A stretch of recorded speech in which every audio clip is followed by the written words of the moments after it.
Hi, I'm Jenna. I'm Vivian. And we are part of Non-Toxic San Diego.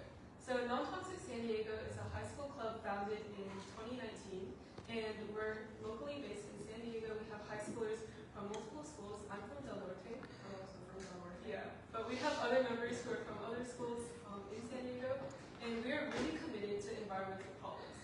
So what we wanted to pitch today is our documentary, Pollution Without Borders. Pollution Without Borders is focused on the Tijuana River crisis. So when we first learned about this, we had no idea that something even 20 miles away was happening, and it was huge. So we're from Upper San Diego, but down near the border, there's been a crisis that's been going on for over 40 years, and it's almost 100 years now. So there's okay, so basically this is like louder. This is who we are as Non-Toxic San Diego. And so basically we started working on this documentary project in early 2024. And it started from just an idea and just storyboarding and taking interviews, knocking on people's doors, cold emailing politicians. And it eventually became like a real project. And basically after storyboarding, we put together all of the pieces that we got. And in our documentary, we separated our pieces into different sections like economics, politics, like residential life, health, and all that. And so we put together this video after, I think, probably a year's worth of work. And we were even featured in a San Diego Tribune article, which was really interesting and really cool to be able to have that kind of awareness for us. And our main goal with this documentary was to spread awareness around this issue that's been going on for so long and has affected citizens' lives for so long, but it just has not had the amount of media attention that it honestly deserves. We went down there in a couple of trips, I think twice, and we smelled the river like up close, and like the beauty really just did not match the smell of the river. It smelled so bad, and almost all of our members had like headaches or a cough the day after we went down to the river. So that was just like a really eye-opening experience and a real thing that we wanted to address with our documentary. Some background on this issue is the Tijuana River has been heavily polluted for almost 100 years. There's been a lot of wastewater, and this is mainly due to a lack of infrastructure. And so a lot of the wastewater isn't being treated, and it's flowing directly into the river and thus directly into the Pacific Ocean. And that's affecting over 750 residents of areas such as Imperial Beach, San Ysidro, and other border communities. And it's causing people to have a lot of health issues such as like gastrointestinal issues. They're getting a lot of viruses from the bacteria and illnesses that are in the sewage water that's being flowing through their communities. And they're also getting a lot of respiratory illnesses because that pollution will blow particles into the air, and it's aerosolized and they breathe it in. And this is affecting people, their families, their children, their pets, and a bunch of people don't really know that it's being happening. So there has been a CDC study published last October, and they recognize that a lot of the people who are living through this don't even know like why they're getting sick. They're not sure, and no one's been telling them, and there's not enough like legislators and politicians and leaders who are coming out and stepping out and saying that it's a problem. So what we wanted to do with our documentary is just to spread awareness, because us living only around 20 or 30 miles away, we had no idea that people have been living like this for decades. And it was really eye-opening and like world-changing to know that awareness has such a big impact on people's lives, and this is something that we really wanted to focus on. So if you want, you can check our website and our Instagram. This is where we do a lot of newsletters and campaigning, and also just a lot of our documentary stuff. And then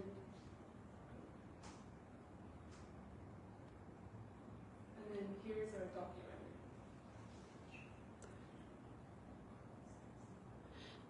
We wanted to see your documentary right now, so you should tell, like say, we're gonna watch them at different time. You tell us what you're looking for from the people in here. They can help for your project.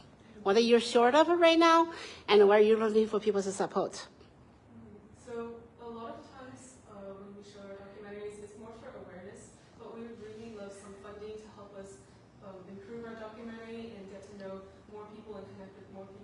And also next producing, we're in the middle of producing another documentary, which is going to be a lot more science focused. So we'd really love some connections or funding so that we can really get to the bottom of the science that's happening and what's causing this pollution and what the history behind it.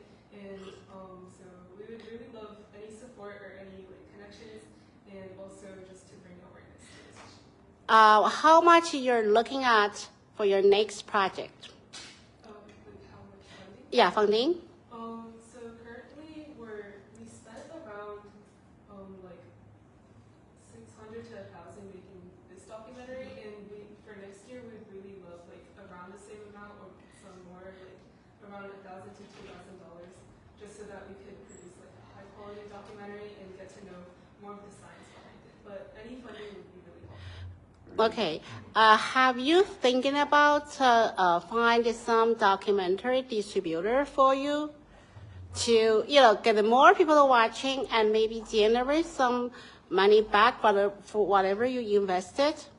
Yeah, that would be a great idea. Okay. Have you thought about how much you're gonna need for do the next one or continue this one for the like PR and the marketing money? How much you need? You think? Do you like expectation for it? How many estimation? How much are you gonna do for it? We're No. not really sure because this is our like first documentary that we Okay. created, so. Yeah. I think you can ask other people over Let me the. ask you a question. Yeah. First. How long is your current documentary? We have 4 versions, so we have a longer 30-minute version. This is our 15-minute version, and we have a 6-minute version and a 1-minute version. 1 minute. Is it housed on YouTube or some other Yeah, platform? they're all on YouTube. And so far, how many followers on your YouTube? Just for this, how many people watched for this YouTube for this film in YouTube? What? We haven't had a lot of viewers, which is why we want to come to these film festivals just to generate more awareness, because like this issue is mainly for people at the border communities. So because they're like generally a lower social and economic class, they're not getting as much media coverage as they deserve. And so that's why we're here to spread the Okay. awareness for this issue. Yeah. Have you connected with any of the politicians in Yeah. on the border towns? We actually like interviewed Paloma Aguirre. She was like the former mayor of Imperial Beach, and then we also talked to Morgan Rogers, who's the head of the IDWC, the International Border Water Commission, and we also talked to Joe LaCava. He's the District 1 council member, and he was the one who really got us interested in this issue because he was like one of the first people that we talked to, and we thought it was really interesting how like people were actively pushing for this issue, but they just weren't generating enough like action and funding to get it passed or like bills passed. So would all of the people that are interested in this issue help you to view this more, get more YouTube interaction, try to get more exposure for your film? I'm not sure if it really generated direct like exposure, but definitely for like us, like it actually gave us a lot of good insight, and we featured their interviews in our documentary. So I think if people did view it more, it would definitely be worth watching. It was a really good message that they were sending. Because it is great messages. It is a big problem. And there's a lot of activists and people in that area that would want to connect with your information. Yeah, we would love to. Yeah. And then you mentioned that you got an article in the San Diego Tribune. I happen to know that the owner of the newspaper is a Comic-Con fan. So you might want to connect with the owner of the newspaper and just send him the video. And if it bounces back, keep sending. 80% of sales are made by the 20% of people that are willing to make the 5th call. That's in general. There are more specifics, but that's the statistic that I know that I can use and help you with. And I would like to add also, and I know we haven't got to the actual pitch, but the local news channels, have you reached out to them and any response from them? I think a lot of the reason why we haven't had like a huge impact is because we're high schoolers, so it's been really hard to get our message across, especially since we are a smaller club. So you have reached out to the local TV stations and they just aren't responding, or? Yeah, I think they're pretty busy. So. Again, that's email your 1-minute version to everyone. And when I say everyone, I mean everyone. Because they're looking for stories like this. They are looking it's not on your radar. You're not on the radar and dismissing it, but if you do, follow up and see if anybody you know might know someone that can push it forward into the local TV stations, because they have usually a contact email to send stuff like this. So I would look at that as well. Thank you. Yeah, I would suggest, I know it's maybe a long shot, this is a shot we're taking, is there's a lot of actors that are known that are really strong about the environment. Reaching out to them, because once you get some face to it, especially somebody's recognizable, that gives you real momentum on really blowing the thing up and stuff. So I would do some research on actors that are known that are really into environment. And especially if they've come from San Diego. Right, right. Because once you get that, then you're off and running. So that's my suggestion. There's Terry Thomerson is still around. That's a name from the 80s song. He's like 60 years old now, but he's like back, not even 30 years ago, the entire business was up in, for lack of a better term, Hollywood, where I live near or adjacent. But then suddenly the business became international and it came down to San Diego, and now there's a whole culture of people making films in San Diego that don't even care about what we're doing in LA. So it's a matter of, there are people down here that you can find. I personally don't know who they are. Like I said, I live in LA. But again, Comic-Con is a great place to make, but it takes 3 years to get in. All right. So there are people here in the area where you guys are going to high school. I would suggest checking the alumni for your high schools that you're going to and see what famous people are going there. Get their contact information, send an email. Thank you. Do you have? I'm going to make a quick comment on what you just said about you being high schoolers.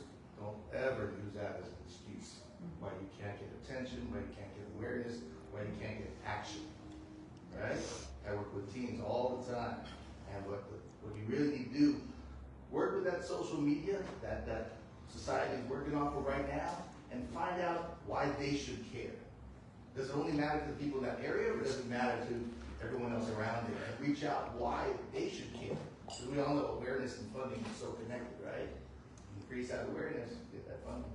Something that's also interesting is I feel on this side of the border we care. What do the people on the other side of the border feel? How do they feel about it? Is this something they even think about? Because I only hear this story from this side. Yeah, that's a good point. I mean, you say where the Tijuana River dumps out into the Pacific Ocean, but I didn't know specifics because I'm not in the area. I understood San Ysidro, I know where that is. I know where Imperial Beach is, but that's about it. Where does the river flow back into, where does it start effectively, I guess would be my question. And then name all the cities and counties. Yeah, so the river starts near, I think it's called Chihuahua, Mexico, so it's near the border, but more like towards the Mexico side.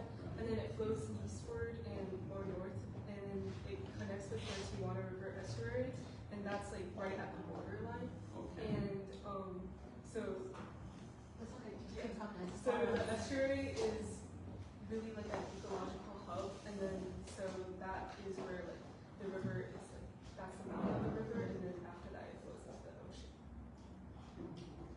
And is the Tijuana River Valley, is that a federal land, or is that, do you know who what land that comes under, what jurisdiction that land comes under? Because that would be, that would be one of the things I would try to research to try to get some government influence. You know, who's under, who manages that land, and what are they doing? What is their, and, you know, If anything. how can you collaborate with them? Is there a way to? I think like the International Border Water Commission is like actively trying to fix like the sewage And plants. you've already talked with them. Yeah, we have. So I went to one of their like meetings about discussing like how they're going to fix this plant, and it's going to be a while, but they have got funding, so I think they have a pretty good amount of money to go forward with that plan. And then also to answer your question about like, is Mexico concerned? I think Mexico has actually made like real progress with fixing their sewage plants, but it just hasn't been very well maintained. And then the collaboration between the U.S. and Mexico is just not super great. Yeah, it's interesting that they say they give funding and everybody says, oh, great, we got funding, so you're gonna fix the problem. Well, I wonder who's following the process and how quickly is it happening and what things are they actually implementing that are fixing the process?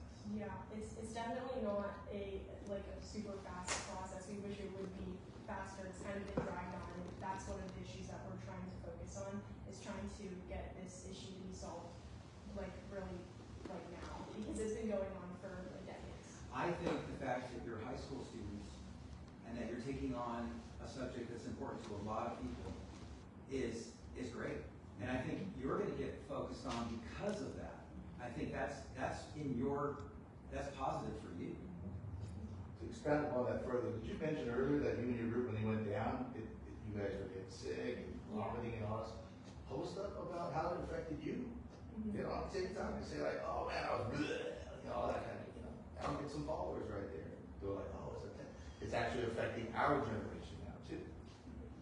Going back to the pitch approach and topic, do you have like a form letter that you've been sending to like anybody you want to reach out to?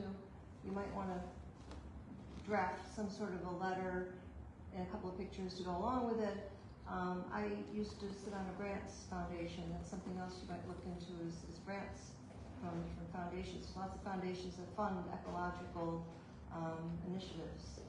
So you might want to look into that. That's, I know, a lot of work, and you're already in high school. You got enough on your plate.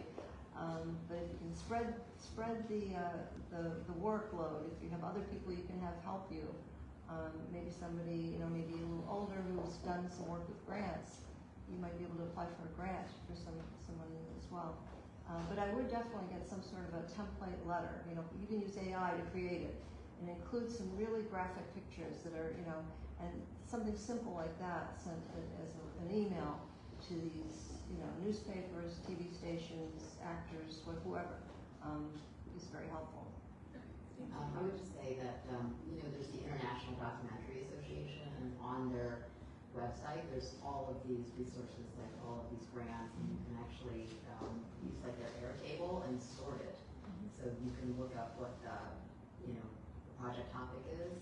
I'm not sure if there's an actual like age limit, but you can always do that and take a look at. I know you've got like multiple versions of it, but whatever can go viral because like I told you guys last night, like get one of your team to act as a student publicist and call different media outlets to see. But if you can generate something viral, that will be really helpful. Like if you go to like NRDC, which is sort of an environmental organization, they have these. A friend of mine used to edit and cut these shorts, right, about like bees or whatever is ecological.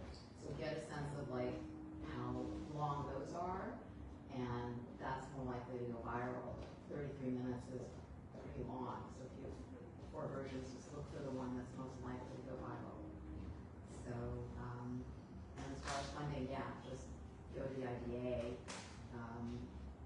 It's, because your kids, which I feel like kids are sort of left out of a lot of the sort of like filmmaking process. Maybe there is some stuff for you guys, but it seems to me get something viral and get, like just sort of crowdfunding going.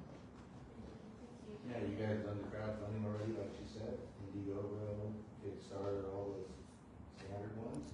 GoFundMe. Have you tried those? Kickstarter, Indiegogo. Yeah. That's 3. We'll There's give you Spark, money. which Yeah, to be honest, just write down 25 people you know, every relative, every friend, and ask everybody for $25. Were you about to ask everyone here for some money? Well, they weren't, but now that you brought it up. Yeah, being a filmmaker, the most important thing is not sharing us for donation, ask for money. I learned this from my own. I never asked for about $10 before.